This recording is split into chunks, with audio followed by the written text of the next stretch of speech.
Assalamualaikum. This is Let's Chase English. Today we are going to study unit number 9 child abuse यानी कि बच्चों के साथ बुरा सलूक, बच्चों का मिसयूज़ या बच्चों के साथ बदसलूकी।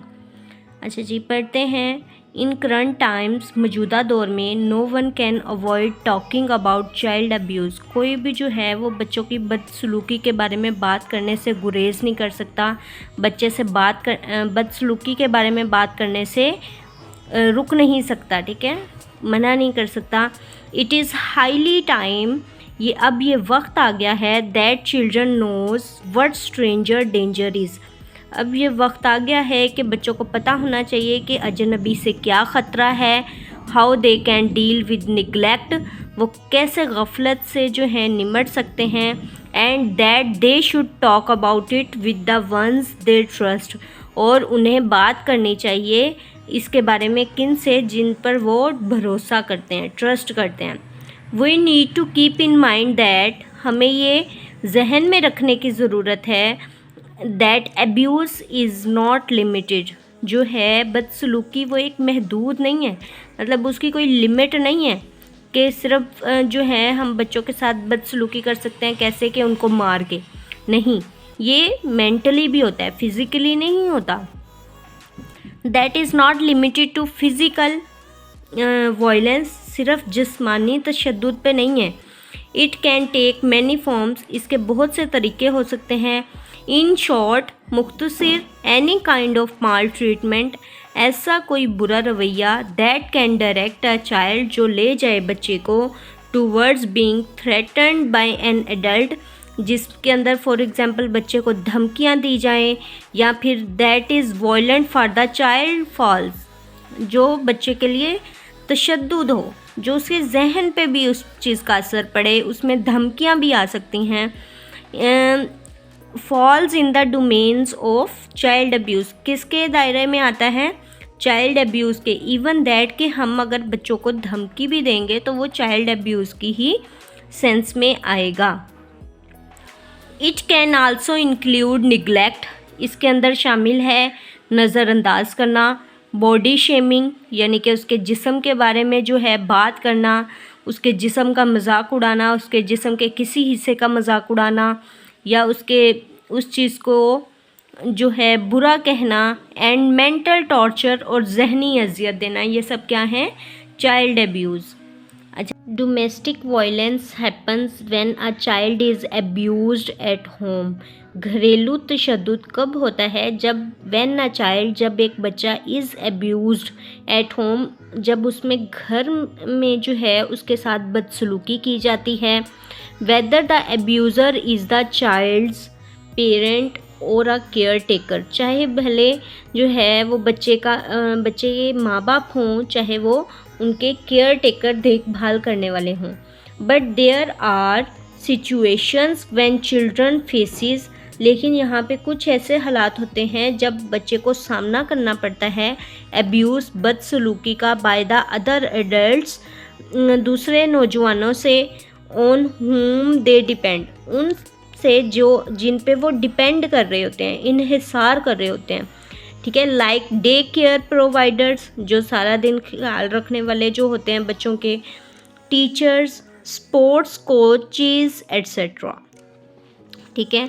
ओकेजनली, ख़ास तौर पे अब्यूज़ इज़ इंटेंशनल, जानबूझकर ही होती है। आप देखो कि जब किसी बच्चे को हम जो है कोई दूसरा बच्चा, अच्छा जी, इसमें जो पॉइंट हाईलाइट करना चाहा है वो ये है कि जब एक बच्चे के साथ बुरा सलूक किया जाता है, फॉर एग्ज़ाम्पल एक स्टूडेंट दूसरे स्टूडेंट के साथ, एक बच्चा दूसरे बच्चे के साथ कोई ऐसा बिहेव करता है, तो वो ऑब्वियसली जानबूझ के करता है ताकि वो क्या करे, उसको थोड़ा कम महसूस करवाए, थोड़ा नीचा महसूस करवाए, ठीक है। तो इसीलिए वो यहाँ पे इसको हाईलाइट करना चाह रहे हैं कि कभी कभी जो ये अब्यूज़ होता है वो इंटेंशनल ही होता है, बट नॉट ऑलवेज, लेकिन हमेशा नहीं। अब्यूज़ एंड डिसफंक्शनल बिहेवियर में अकर इफ़ पेरेंट्स और other carers are unable to handle, Abuse and dysfunctional behavior may occur if parents or other carers are unable to handle caring for the child. अच्छा जी, वो कह रहे हैं कि जो बदसलूकी है और गैर मुनासिब रवैया है वो इसीलिए होता है जब पेरेंट्स और जो देखभाल करने वाले हैं वो अनएबल हों, इस काबिल ना हो कि वो हैंडल कर सकें, ठीक है, केयरिंग फॉर द चाइल्ड, यानी कि जब वो जब बच्चों की बिल्कुल भी उनका ख्याल ना रख सकें, ये तभी होता है। साइंटिस्ट जो माहिरीन हैं who work in behaviour psychology, जो हैं काम कर रहे हैं, तहकीक कर रहे हैं, ठीक है, नफ्सियाती सेहत पर, indicate 5 general types of child abuse. वो 5 तरह की जो चाइल्ड अब्यूज़ बच्चों की बदसलूकी के बारे में बताते हैं। सबसे पहले आता है दे इंक्लूड फिज़िकल अब्यूज़। सबसे पहले आता है जिस्मानी बदसलूकी with all the practices of physical violence, यानी कि जिसमें हर किस्म की जो है वायलेंस तशद्दुद शामिल होता है। इमोशनल और साइकोलॉजिकल अब्यूज़ हैपन्स, जो है इमोशनल जज्बाती और नफ्सियाती जो बदसलूकी है तब होती है if an adult keep rebuking a child regularly. जब एक बालिग है, यानी कि जो एक नौजवान है, वो क्या करता है, मुसलसल एक बच्चे को डांटता रहे, behaves toward the child in a hostile, और उसका जो बिहेव है, उसका जो रवैया है बच्चे की तरफ वो मुखालफाना हो और इन डिफरेंट वे हो, यानी कि वो बिल्कुल लापरवाह हो, वो बच्चे की बिल्कुल भी इमोशंस का ख्याल ना रखे और वो क्या करे, बच्चों को डांटता रहे मुसलसल। तो इस तरह भी बच्चों को क्या होता है, साइकोलॉजिकल इश्यूज़ होते हैं, ठीक है। और डेलिब्रेटली और मुसलसल स्केयर्स दैट चाइल्ड, और वो मुसलसल जो है उस बच्चे को डराए। अच्छा जी, यहाँ पे मैं आपको ना थोड़ी सी मिसालें बताती हूँ जिससे आपको पता चलेगा कि किस तरह से हम उसको रिलेट कर सकते हैं, ठीक है। सबसे पहले आता है जो हम फिज़िकल में ले जाते हैं, फ़िज़िकल अब्यूज़ में ले जाते हैं। जैसे फॉर एग्ज़ाम्पल आपके स्कूल में एक बच्चा जो है वो रोज़ाना ऐसे कपड़ों में आता है जो मौसम के मुताबिक नहीं होते। फॉर एग्ज़ाम्पल एक बच्चा है जो है वो कभी कभी गर्मियों में भी मोटे कपड़े पहन आता है या सर्दियों में पतले कपड़े पहन आता है, ठीक है, क्योंकि उसके पास कोई गर्म कोट नहीं होता या कोई दस्ताने नहीं होते, और जिसकी वजह से ये ज़ाहिर होता है कि उसकी बुनियादी ज़रूरियात जो हैं वो पूरी नहीं हो रही। लेकिन अगर उसकी बजाय हम उसको अंडरस्टैंड करने के उसको जो है हकारत की निगाह से देखें या उसको हम इमोशनली टॉर्चर करें, टॉन्ट करें, तब भी हम क्या करते हैं, उसको जो है फ़िज़िकल अब्यूज़ करते हैं। उसके बाद नेक्स्ट जो होता है इमोशनल अब्यूज़, मैं आपको बताती हूँ इमोशनल अब्यूज़ कौन सा होता है, जिसके अंदर ना आप क्या करें, एक बच्चा जो है उसको ना बहुत ज़्यादा उसकी साइकोलॉजी है कि उसको ना उसकी साइकी ये है कि उसको मोहब्बत चाहिए, प्यार चाहिए, तवज्जो चाहिए, अट्रैक्शन चाहिए, जैसे हर बच्चे को चाहिए होती है।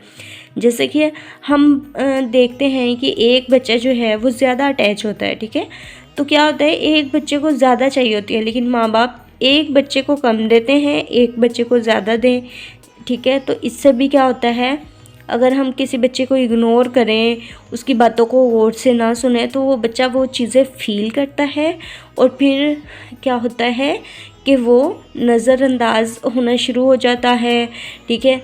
अगर फॉर एग्ज़ाम्पल कभी इंटेंशनली ना हो लेकिन अनइंटेंशनली हो जाए, जैसे कि फॉर एग्ज़ाम्पल उसके पेरेंट्स बहुत मसरूफ़ हों और उसकी बात ना सुन सकें, तो इस वजह से वो क्या होगा, लेकिन वो चीज़ उसको इफ़ेक्ट करेगी और वो इमोशनली क्या हो जाएगा, अब्यूज़ हो जाएगा, ठीक है।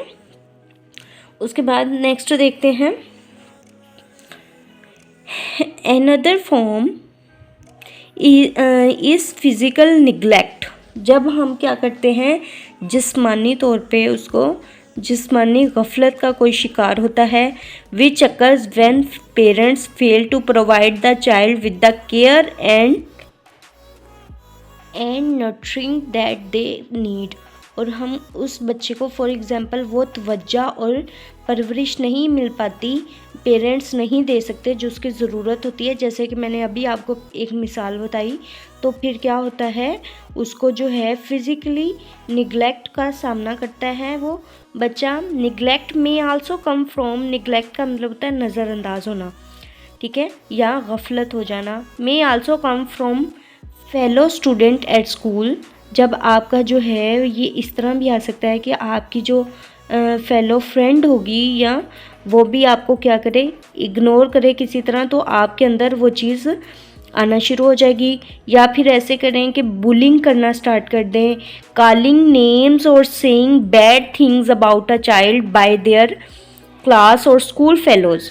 बुलिंग करना, फॉर एग्ज़ाम्पल उसके फ़िज़िकल अपीयरेंस को लेके उसको टॉन्ट करना बार बार, ठीक है, उसके बाद उसको उसके उल्टे नाम रख देना, ये सारी चीज़ें जो हैं बच्चे पे इफ़ेक्ट करती हैं। जैसे फॉर एग्ज़ाम्पल एक बच्चे की हाइट लंबी है तो उसको टारगेट कर देना, उसको पॉइंट आउट कर देना, उसको बार बार टॉन्ट करना। फिर किसी की हाइट छोटी है तो उस चीज़ को लेके उसको टॉन्ट करना। तो ये सब क्या होता है, ये जो है फिज़िकली निगलेक्ट होते हैं, इससे जिस्मानी गफलत होती है, ठीक है। फिर उसके बाद देखें,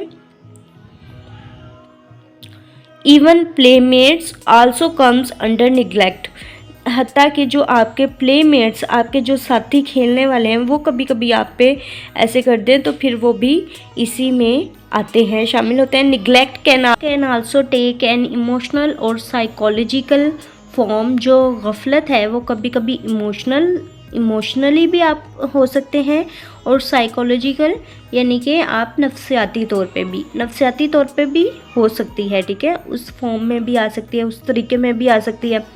When a child is repeatedly denied positive attention, जब एक बच्चे को मुसलसल जो है मुस्बत तवज्जो ना मिले, वो उससे महरूम हो जाए, he feels emotionally neglected, तो उसे फील होगा जज्बाती तौर पे कि वो गैर अहम है, ठीक है, नज़रअंदाज हो रहा है, तो फिर उस तरह उस पर असर करेगा। Such neglect also entails ignoring a child's need for love, ठीक है, जैसे कि कुछ निगलेक्ट ऐसे होते हैं जो शामिल होते हैं, एक जैसे बच्चे की ज़रूरत है मोहब्बत की, लेकिन उसको या सिक्योरिटी की, तहफ़्फ़ुज़ की, या वार्मथ यानी कि गर्मजोशी की, यानी कि उसको एक थपकी चाहिए, उसको वेल्डन चाहिए, वो भी ना मिले, तो वो इमोशनली क्या हो जाएगा, तो वो इमोशनली जो है ख़ुद को मिसफिट फील करेगा, ठीक है। Forced bad contact with a child by an adult has the most traumatic impact on a child's mind। हाँ जी, यहाँ पे क्या कह रहे हैं कि जो है जबरी तौर पर, यानी कि उसको मजबूर किया जाए उस चीज़ पे, बातचीत पे कोई करे, तो वो भी जो है एक ट्रॉमेटिक इम्पैक्ट बनता है, तबाहकुन असरात बनते हैं बच्चे के दिमाग पे। The scope of child abuse is so vast that a study on the extent and type of child abuse conducted in 2010 by Leiden University and TNO, the Netherlands Organization for Applied Scientific Research, found out that an estimated 119,000 youngsters were abused in some way each year in the Netherlands.